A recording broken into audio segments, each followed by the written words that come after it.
Hello, everyone. I'm Debbie Terry with Barefoot Hope Podcast. And today I have my guest, Lori Keeble. And Lori's going to be sharing her story with us and giving hope to all who listen. So, how you doing? I'm good. I'm Good, good. It's good. such a pleasure to be here. Thank you. It's so good to have you here with us. I can't wait. So we'll get right into it because I know the Lord shared some things with you on your heart. And I don't want to take up any time away from that. I do have a verse that I want to read you very quickly. And this is something the Lord laid on my heart before you got here. It's Proverbs 22:6. Train up a child in the way he should go. And when he is old, he will not depart from it. There you go. You know, so I know we're going to be coming up on Mother's Day. And that is not always an easy date for me and so many others and people out there in the world. We just want to share with them some of our thoughts and some things that the Lord shared on our heart so we can give them some hope and some, just take some of the shame and the grief and the guilt away that comes with this holiday. I know for me, I lost my mother at 26 years old, so until I got my own daughters, it was never, a good holiday per se. But certainly for those of us now that may or may not have our daughters around, and for those that don't have children or in situations that happen with miscarriage or death of a child, it's just a grief that we need to discuss and get out there. And I'm so grateful that you're here with us today. Yeah, I agree, and I think it's time to be real. It's time to be raw, and Debbie and I were joking when I came in because I didn't know that this was a video. She just had to say it. Thank you, Spotify. We're She so told real. me, she's like, you don't have to say that. I'm like, no, I have to. And I'm like, Debbie, oh my gosh, I've been working in the yard all day. I've been doing all this. I didn't know it was live. I came for like the voice part of it, you know? What else do moms do? But that's what moms do. It's exactly what moms do. And to be honest, it is about being raw. It's about being real. So it's not about what I've got on. It's not about how my makeup's done or not done or your hair. It's about being real. And I told Debbie too, I told you earlier that if I had to name this podcast, I would name it When Mother's Day Sucks. It's real and it's raw. And it can be, for mothers who have, I know for me, it took years to be a mother. And so Mother's Day for me is so precious now because I don't take it for granted. And I know what it's like to walk through all those seasons without a child and trying to get pregnant and losing babies and all those things. So for me, now Mother's Day is a very sweet day for me. It's joyful. Precious. It's joyful. But for so many years, it wasn't. And the problem with this is I think that for, when you think of Mother's Day, you think about the mother who has, the Pinterest mother, or the Instagram mother. Is there really a mother out there? I just want to know. I don't know. I don't think so. I was never that mother. I don't think so. No. But you can look from the outside looking in, and you see a mom who has got kids that adore her, and a husband that adores her, and they're all singing her praises on Mother's Day, and she gets breakfast in bed, and she's just on Mother's Day, And for those women that have that, we celebrate you. Yes. We celebrate you. We join in on your excitement and all the good things that are happening in this season of your life. But today we also want to speak to moms who so many times feel forgotten and feel isolated. And we discussed about when your kids are estranged from you. Yes, alienation, whether it be or just any kind of situation where they're away. Right. Absolutely. And it's so important to remember that is not something you need to be ashamed of. Exactly. It is not something that should label you as a mother. even on Mother's Day, you know, Right. it is important because God wants us to celebrate. He wants us to celebrate a life. For me, Right. mine was 2 lives that I was not supposed to be given. So for Mother's Day, for me, I had to turn around and make it different when I didn't have my daughters with me. I had to make it to where I enjoyed celebrating them being alive, Right. being with me on this earth, regardless of what the situation was that kept them away or whatever, wherever they were, you know. And God just showed me a grief about all that, and we were talking about that, the grief that happened, and how He led me through that grief, and how He took me to the other side of that grief, because I had to fully surrender my heart to get there, though. Oh, yeah. You know, so it's just so important. And once you surrender your heart and He takes you to the other side of that grief, you can live a full, happy life, Yes. regardless. Whether your daughters or your sons or your children are sitting right beside you, or whether they are away somewhere, you still have a peace, knowing, you know? Yeah, and it's just a peace that you can't describe. And, you know, and that's not, I've never walked through that. You know, I don't know. Yes. I can have compassion, Yes. but I don't understand that. Right. But you know what I do understand is that with Him there is always hope. Yes, absolutely. And we can celebrate that together. Yes. And with infant loss, with miscarriage, with alienations, with adoption failures, Yes. with, oh my goodness, with women who have abortion wounded hearts, Yes. with women who have placed their babies for adoption. Yes. I mean, I also have a situation where I'm estranged from my mother by my choice. Yes. Because it's a toxic relationship, Right. and it's not good for me, and it's not good for my kids. So it's been difficult because I've grieved my mom while she's still alive. Yes. And there is that sadness, not having, you know, my mother be who I hoped that she would be. That's right. But God restores, and He's given me a lot of spiritual moms. And He fills that He hole does. with love. He does. You know, He that totally you does. cannot, yes. If you allow Him to do that, He will absolutely fill that space. Because there's lots of children out there that don't have their mothers this Mother's Day, and they are out there well and alive, and they have nothing to do with them, you know. And it's the same thing on Father's Day. But we cannot sit and just stay angry with God. We have to be healed from that, you know. We have to be healed with the wholeness of God's love in our heart, and allow Him to work that out. Because sometimes it's not really, like in the alienation thing I learned with my daughters, it wasn't really my problem to fix. God was working on their hearts, and is working on their hearts. So there's nothing that I could do or say that really would help that situation.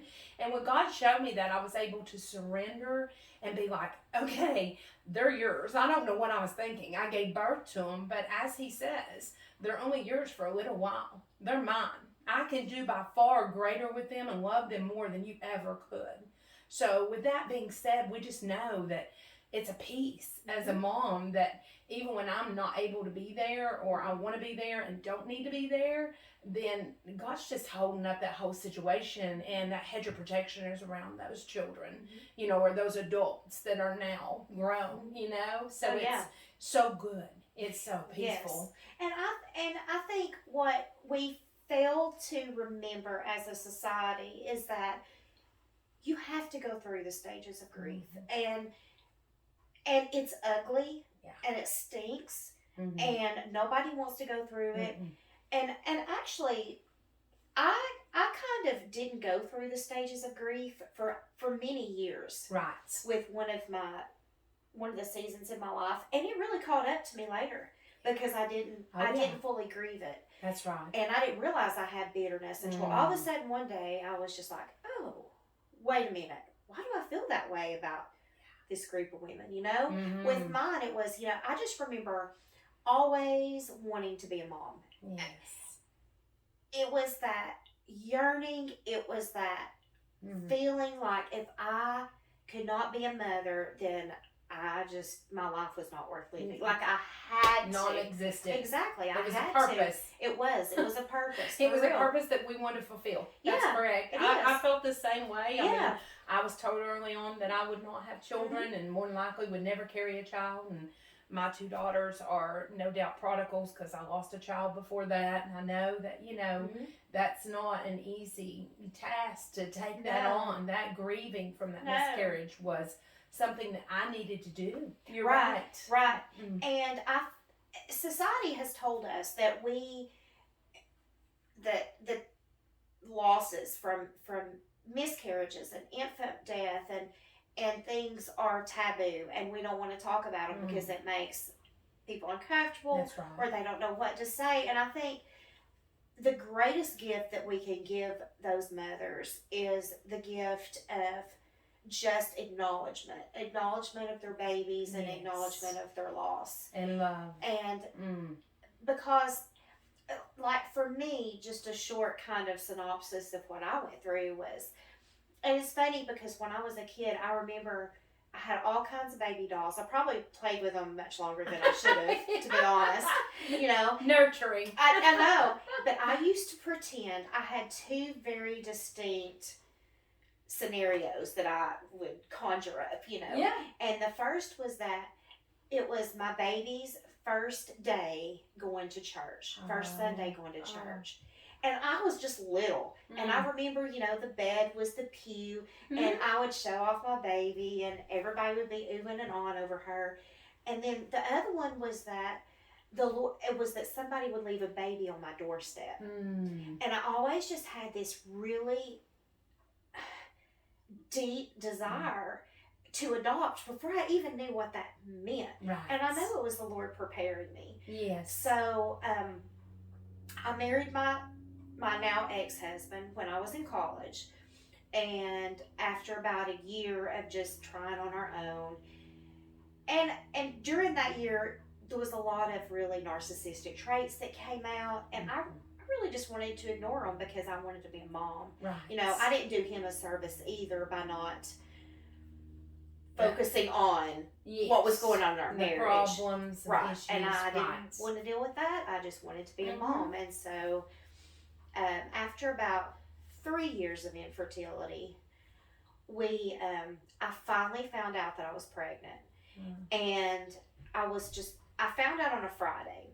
And I just felt so good, and I had a blood test to prove it, and I was so excited, and set to go to my specialist on Monday, and I just felt so good. And I got up that Saturday, and I worked in my yard, and was outside in the beautiful sunshine, and just praising God, and I just felt so fulfilled. Right. And just like my deepest desires were tangible now. Yes.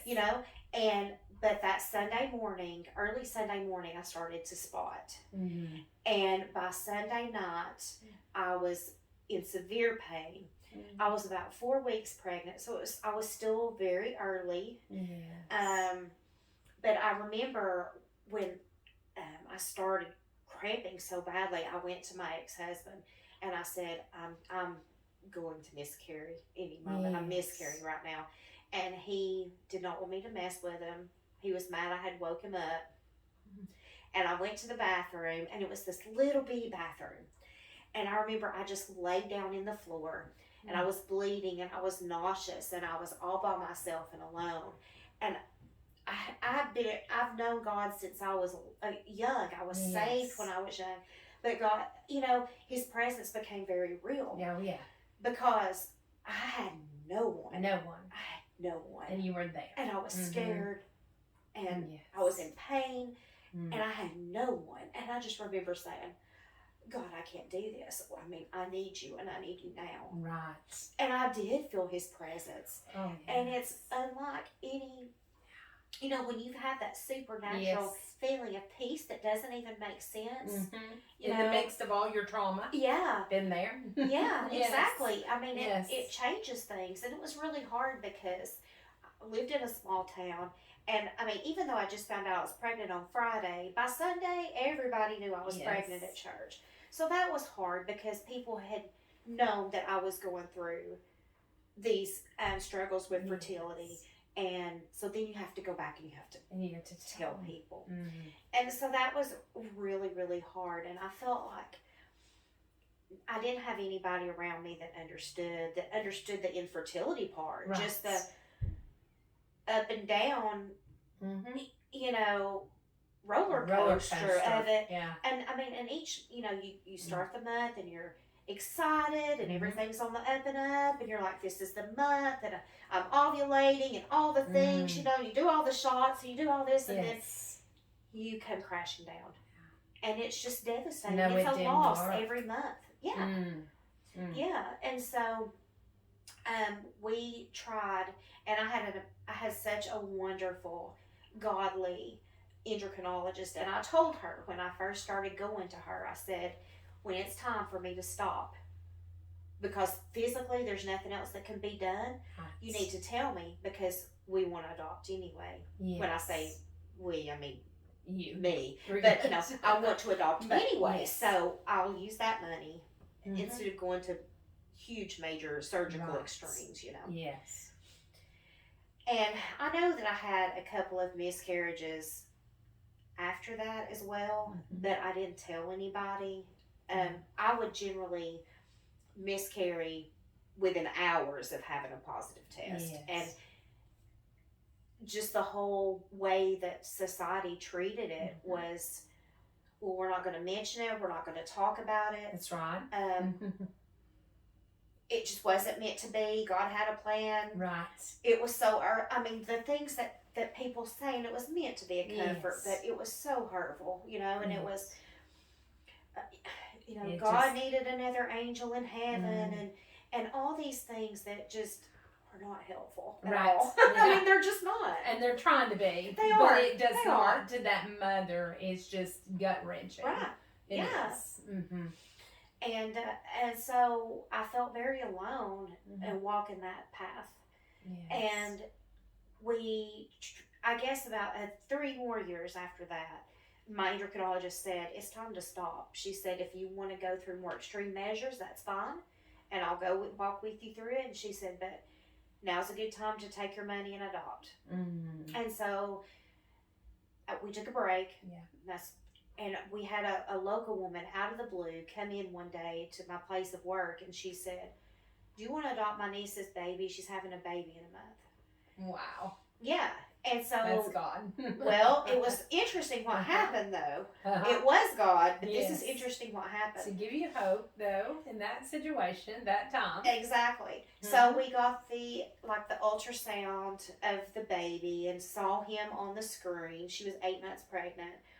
Well, very long story short, but the day she had the baby, she changed her mind. So we had a nursery, we had all these things, and she had changed her mind. Yeah. And, it's hard to say this was harder than this, or this is more painful than this experience. But it brought back up that anger with God. It did. It brought up the anger with God. And the whole time I was thinking, why would God allow me to go through this? And I remember specifically saying, why do you hate me so bad? God, what have I ever done so bad that I deserve this pain? Right. What is going on? Like, tell me what I'm doing wrong. Yes. And it was never, it was an unspoken answer. Yes. Honestly. Mm-hmm. That you couldn't see at that time. I couldn't see at that time. And a lot of people ask me, how did you feel? Were you mad? And I called her at the hospital. Yeah. And I told her, I said, you and I were kept from having any communication with each other. Yes. And I just want you to know that I don't blame you. Mm-hmm. I harbor no ill feelings towards you. Mm-hmm. You are his first mama. Yes. And you have every right to keep your child. Mm-hmm. But I want you to know that I've carried him in my heart for years. Yes. And she said, well, you can be his godmother. Oh. And I just said, I just can't. I can't, because in my mind, he's mine. Yes. So I can't just have him and give him back. Yes. And so it was a tie that we had to cut. And, after that, oh my goodness, it was so it was so crazy devastating because people didn't know what to say and people were awkward. You know, they're awkward around you and they're trying to be helpful. They're trying to be helpful, but there really are no words. Mm-hmm. But that was the first real, tangible thing that I had because I had his ultrasound picture, you know, that I didn't have before with my miscarriage. So it was so traumatic. Yes, I can imagine. And so after that, about a year after that, we found, we were able to adopt successfully. And we adopted a baby girl from Oklahoma. We actually went the weekend after 9/11. Yeah. And spent the weekend with her birth mother while she was still pregnant. Yes. Wow. And then when she went into labor, she called us 2 weeks later, and we flew in a mad rush to Oklahoma and made it to the hospital about 4 hours after she was born. Wow. So it was really cool because they brought my daughter Kennedy in the room with her birth mom. And her birth mom was able to, you know, give her to me. Yeah. And it was just a blessing. Oh, so sweet. I know. The honor that I have for Jana is just... Words cannot describe. Words can't describe, you know. And I've got a lot of friends who have placed babies for adoption, and you know, I just give them so much honor because to love a child so much that you would let them go is just, you're to be honored and you're to be respected. Yeah. So please remember that's nothing to be ashamed about because my goodness, that's, you know. Yes. So after Kennedy was born, about 4 years later, well, yeah, about 3.5 years later, we wanted to adopt again. And I met a girl in Nashville that said she was pregnant. And we went to the attorneys. We did everything we were supposed to do. She met with the attorney. And another extremely long story short, she was supposed to come stay with us on Christmas before the baby was to be born. And on her way to visit us in Cleveland at the time where we were living, or Athens, we were in Athens right then. All of a sudden, she just fell off the face of the earth. Wow! And it was like 3 days before Christmas, and I felt like my heart just sank. And you know, you have to be that mom. Yes. And you hold it all together for your kids. That's right. And I really held it together for Kennedy so she would have a good Christmas. But, you know, then you've got my family, and you don't want to tell them. Asking questions. Because you don't want to ask questions, and you don't want to talk about it. But it was heart-wrenching. And I was so worried about her. Yes. Because I thought, what in the world has happened to her? Yeah. So we found out through several different people and just a network of people throughout the United States that she was probably a scammer. And we were approached, which was a total God thing. Out of the blue, we were approached by a producer at Dateline who said, would you let us follow you on this path? Wow. And do you think you could talk to her and so we could follow her? So I was able to get back in contact with her. And I really honestly, I just played dumb. Yeah. And it was kind of set up like to catch a predator. Right. And so we did find out she was scamming, and we followed her after we gave her a bunch of money that night. Yes. We as in, again, as in me. Right. I got in the car with one of the producers, and we followed her after we had given her a lot of money. And the crazy thing is I was with the production crew. I was with the producers, and we were following her. And she was in a restaurant in Nashville, and she called me and she said, hey, I'm having contractions. You're going to be a mama tonight. So I thought, you would think when you gave her the money, that would be the last time you talked to her. But she was. Yeah, and So everybody thought, okay, this is crazy. It's one thing to be mean, but this is like evil, cruel that you're talking about. Yeah.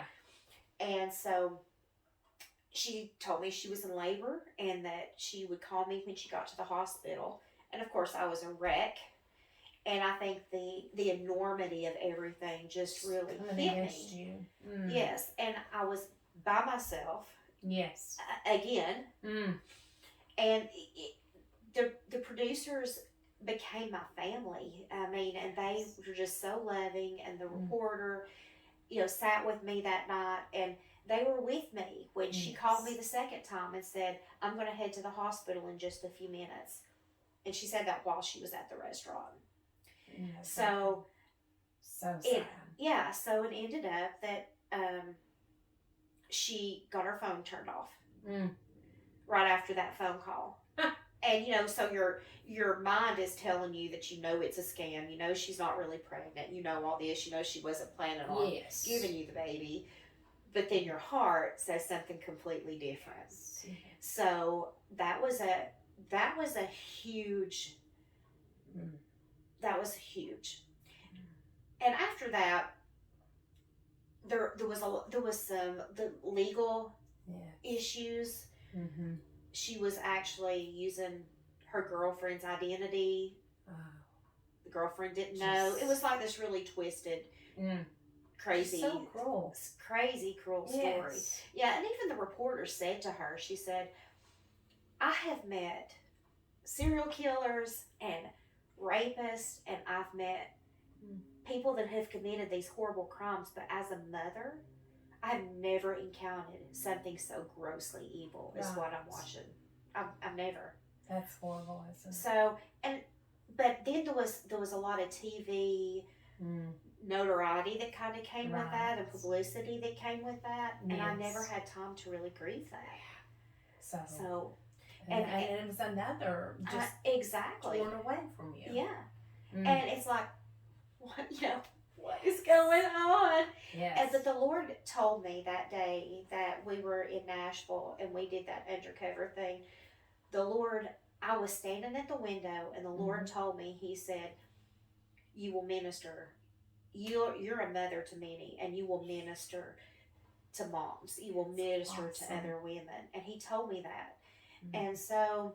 And He gave you a gift of... I know, and then through that, exactly. So then I ended up with a beautiful baby boy. I was there for his birth in North Carolina, and he's now 15. So I've got one that's going to be 16 and one that's going to be 21. So I never miss an opportunity to share what God has done for me, because He truly gave me beauty for ashes. It says in Psalms that He'll give you beauty for ashes. And He totally does. Every time. And praise for mourning. And your circumstance might sound hopeless, it might feel hopeless. Yes. Absolutely. But it's not. That's right. Because there's always Him. That's right. And there's so many promises in the Bible for His children that love Him, that call Him Lord and Savior, that come to Him. And, sometimes coming to Him might be in prayer, it might be in praise, but it might be in grief, and it might be in yelling, and it might be anger. In anger. And, just so you know, it's okay. Yeah. It's okay. I know. The Lord and I have had many talks when I've been angry with Him, and and later on I felt so desperate and guilty, and looking back, and I had shame about that, and I even repented on some of those occasions, because He had my best interest at heart, and I just couldn't see it in the situation at that time. But at the same time, he knows before we even have those thoughts, and he knows He does. before we even feel like that. Like, he knows. So it's no surprise to him that we're angry with him. Yeah. We shouldn't be surprised.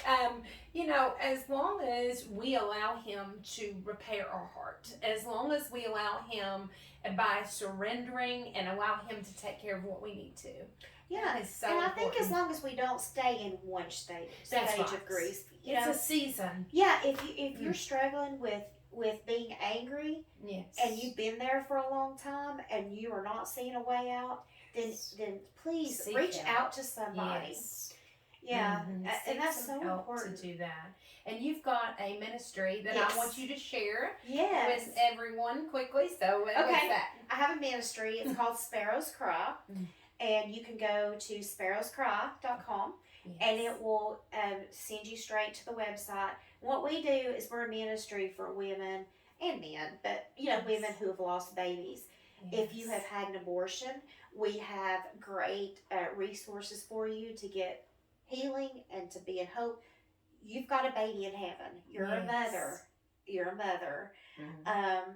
You're not judged. You're That's just right. loved. Yes. And for women who've lost babies through stillbirth and infant death and miscarriage, we provide an outlet for you to talk to us.